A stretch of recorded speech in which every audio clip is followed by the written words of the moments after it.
मचिया ही बैठी भीमा माई मन ही मन सुआ चाई हो।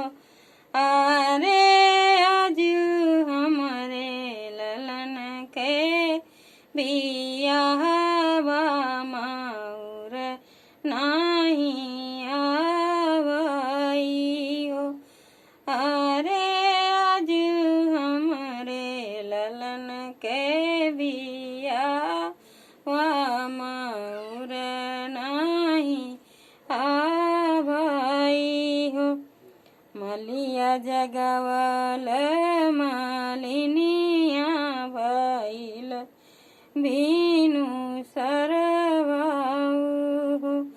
मलिया आधी राती मऊरावा नाम सबेरे लैके आवऊ।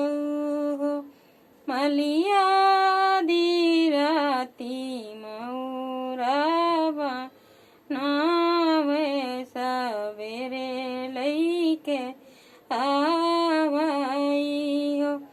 बाहर से आए राम जी रावतो भीमा जी से पूछाई हो।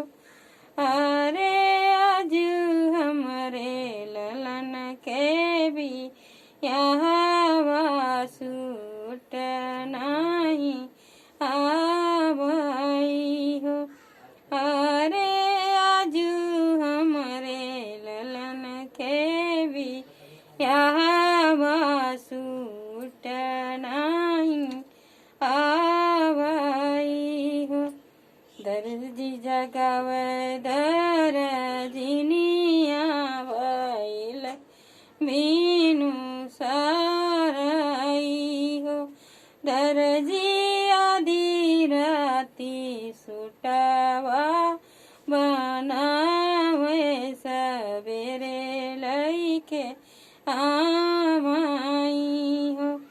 दर्जी आधी रात सुटवा बनावे सबेरे लैके आवई हो।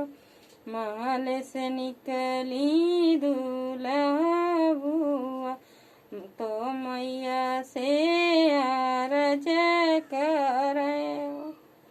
अरे आज हमारे भतीजे के बियाहवाती अल नहीं आवई हो।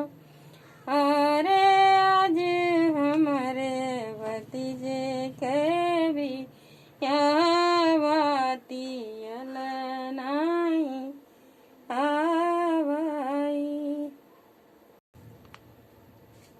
तेलिया जगावेला तेलिनिया भइल बीनु सारई हो। तेलिया आधी रात तेला पापे रावो सबेरे लैके आवऊ हो। तेलिया आधी राती तेलवा पे रावो सबेरे लैके आवऊ हो। महल से निकले हैं भैया तो भैया से अरज करे हो। अरे आज हमारे भाई के भी यहाँ बूट नहीं आवई हो।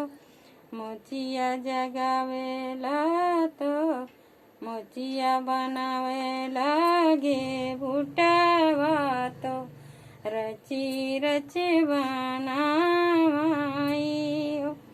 मोचिया आधी राती